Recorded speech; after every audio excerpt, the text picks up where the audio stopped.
Għadd ta' negozji Maltin għadhom imħassba bis-sitwazzjoni ekonomika f'pajjiżna wara d-daqqa tal-COVID-19.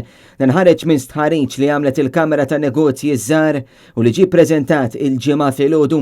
L-istħarriġ sar bejn l-10 u 18 ta' Mejju u minn dan is-servej ħareġ li 24% tan-negozji jinsabu imħassba ferm li jekk is-sitwazzjoni tibqa' kif inhi se jkunu qed jalqu. 60% tas-sidien tal-ħwienet huma nkwetati li l-ħaddiema tagħhom qed ikollhom problemi ta' saħħa mentali minħabba s-sitwazzjoni kurrenti. F'kummenti li tatna l-kap eżekuttiv ta' Chamber of SMEs, Mamo, spjegat li issa hemm bżonn aktar għajnuna għan-negozji u l-ħaddiema tagħhom. Għana nħossu li l-ewwel pass u li daw in-negozji jerġgħu jitlu fir-rutina, importanti li kulħadd jidħol fir-rutina.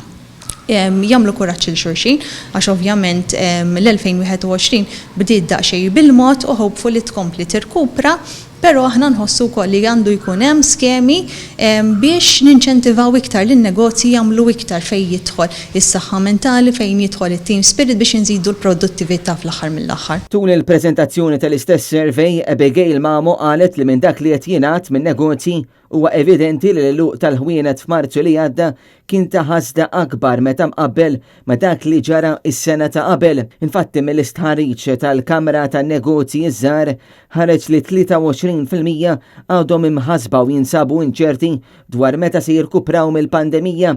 Fatt pożittiv li ħareġ huwa li 33% tan-negozji issa marru online u 46% wieġbu li jinsabu sodisfatti mill-beħ li kellhom minn fuq l-internet.